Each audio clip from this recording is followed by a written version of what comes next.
Another week, another Trump official brutally mocked by South Park. And this time, it was Kristi Noem's turn. The preview also shows that the hit Comedy Central series will continue to mock Trump with a shot of the president at a banquet with Satan. Welcome to the team, recruits. I'm Kristi Noem, head of Homeland Security. Are you watching South Park? Even if you're not a fan of the program, even if you say, isn't that a show just for 20-year-old guys? Yes, true.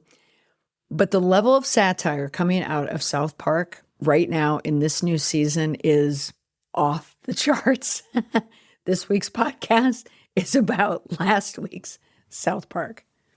Hey there, welcome to the PR Breakdown Podcast. I'm your host, Molly McPherson, and it's late on a Friday. It's summer. I want to start my weekend, but I have to jump into South Park before I even get into the weekend because it's earned the right to talk about it. This past Wednesday, South Park came out with the second episode of the season. It was the Got a Nut episode, and it was absolutely hysterical. Now, I did a live earlier today on Friday. I tend to go on Substack, usually Friday between 9 a.m. and noon, and kind of break down the news stories of the week, you know, the Friday fallout, where are some of the hiccups during the week. Someone brought up South Park, and I was so happy because I'd forgotten that just a couple days before, my son Connor asked me if I would watch it with him. Now, we have kind of a routine at night. He works all day. Great kid, working hard. He's working with lobsters and crabs. I mean, he's doing hard work before he goes back to college. The Red Sox weren't playing, and I just finished dinner, and he said, South Park? I went, oh, yes, we have to watch South Park, because the week before the premiere episode, the creators, South Park creators, Matt Stone and Trey Parker, put together very quickly because they were negotiating with Paramount, the same entity that canceled Stephen Colbert.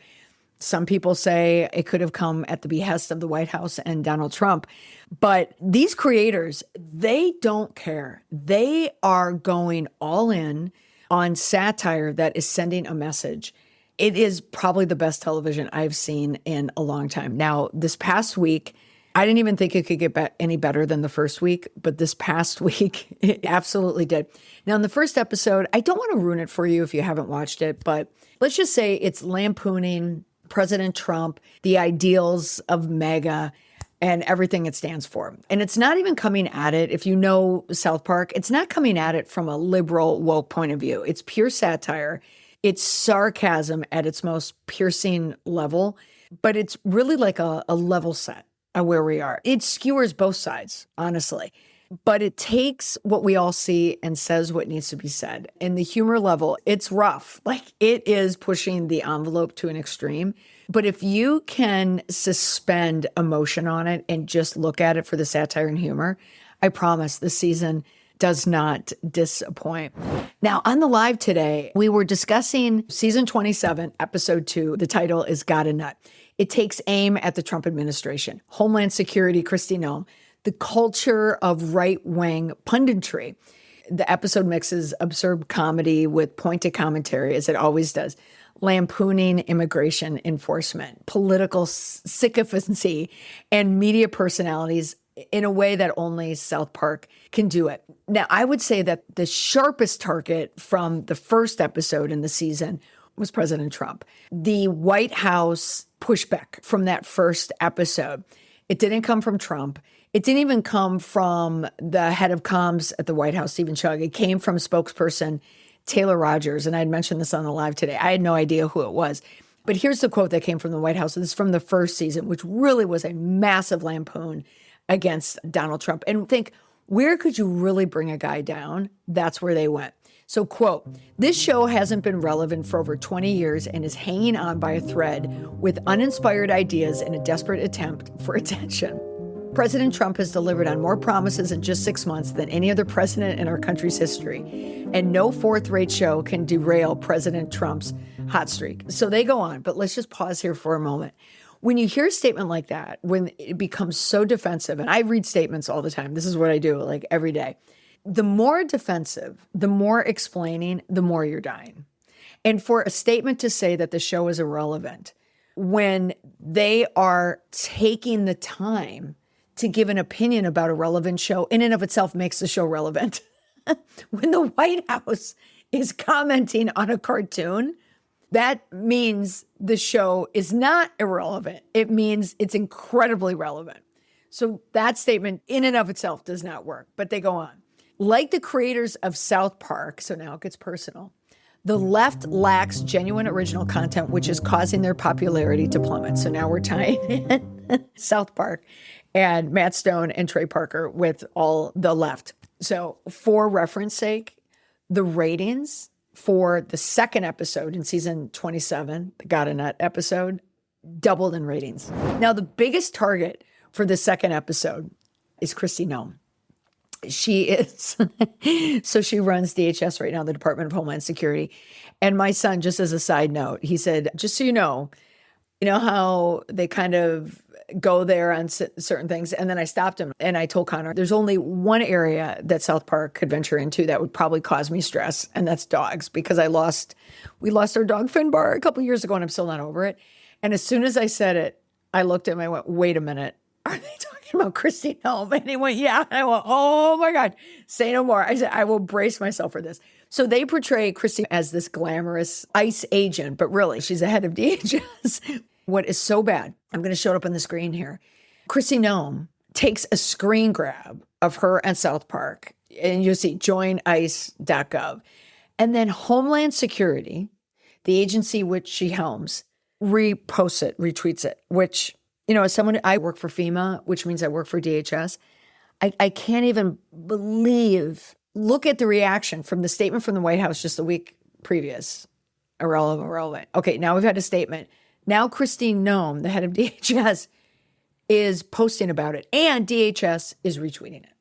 And this is where they kind of miss the mark just a little, because Kristi Noem responded in a somewhat similar nature than Charlie Kirk, who was also lampooned a bit in this episode. But we see Kristi Noem, they depicted her as like a glamour bot, like an over-the-top ICE agent. And then every so often in the episode, and I don't want to spoil the episode, let's just say there's an issue with the Botox and her face and really everything kind of melting. See how I'm kind of shiny right now? Picture that in South Park terms. Let's just say she kind of loses her face, but it's hysterical. And whenever there's a dog on screen, I'm just going to leave it there. Now, it also centers around Mr. Mackey. He's a South Park school guidance counselor. Mr. Mackey has lost his job due to budget cuts from Trump's Department of Education, and then eventually becomes an ICE agent. And that whole scene is hysterical about him because an ICE agent. It's like a ride at Disney. So the episode mocked her, through absurd visual gags, through references of her admission about her dog, Cricket, on the family farm in South Dakota. Donald Trump was also a target. They have him with Satan, which is a throwback to previous episodes where Satan was in bed with Saddam Hussein, and now it's with Donald Trump. And also depicting ICE agents highlighting their raids. I don't even want to ruin it, but goes to a cartoon character's live event who comes back in this other part of the episode, which then highlights Epstein. I mean, when I say they go for the jugular, they go for the jugular. But then it shifts.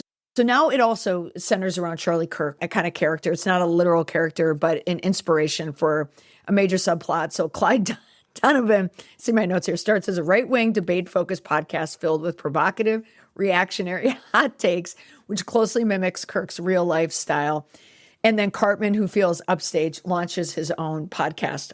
And then they become master debaters. Actually, this breakdown of the Takedown, I don't want to ruin anything, so I'm just going to stop right there. But let's just focus on the responses because then the episode just throws back to a television show from the 70s and 80s, which I spotted right away. And my 20-year-old son, Connor, said, what are you talking about? And I went, if they say deplane, and then sure enough, there's J.D. Vance. So J.D. Vance is depicted as a toddler-sized baby voice sidekick to Donald Trump. And it's parodying the TV show Fantasy Island, which was problematic, not in its time, well, actually probably in its time, but really problematic right now. When my son looked it up, he said, wait a minute, was this a real show? I went, oh yeah. And he thought when I was explaining it that I was mocking it, that I thought it was appalling when I watched it. I said, oh no, Connor, I love that show. It was Saturday night, ABC. It was Love Boat. and then it was Fantasy Island. I said, it was perfectly normal that people would, like 6 people would get on a plane because you only had, at budgetary costs, you could only cast so many people, and you'd fly to an island and then fantasies happen. And I said on my Substack Live today, it's very similar to like White Lotus. It's like a White Lotus vibe, same thing. But then South Park misses nothing. And was our JD Vance character there. And so I'm going to stop on spoiling the episode and tell you that you have to watch it. Let me just focus on the lane where I am, and that's in the response. Now, Kristi Noem, as I mentioned, she posted on X a photo of her as kind of this fembot ICE agent. She tried to show the humor of it while she gives a statement about it. So she's completely neutralizes anything that she says. It also very contradictory. So then she went on the Glenn Beck podcast and she called it lazy and petty, and especially for mocking her looks. And so she stated, quote, "Only the liberals and the extremists do that. If they wanted to criticize my job, go ahead and do that." They did. But clearly they can't. They just picked something petty like that. And she admitted that she did not watch the episode. I don't believe that, but denounced the focus on her appearance rather than the job performance. So she, again, let me get the exact quote right here. Quote, "It's so lazy to just constantly make fun of women for how they look." Fair. Fair. That's actually a smart take right there. If they wanted to criticize my job, go ahead and do that. But clearly they can't. They just pick something petty like that. Fair enough. But that's not what they were doing. They weren't making fun of her looks. They were making fun of what she did to her looks and what she's known to do whenever she's at an appearance. Now, somebody told me kind of offline that when she does appear at events, she takes a long time to prep before she appears. Like, she would never show up how I'm looking at you right now, like all shiny like this. She takes a long, long time to prep. So her looks is a part of the brand, of the whole Kristi Noem brand.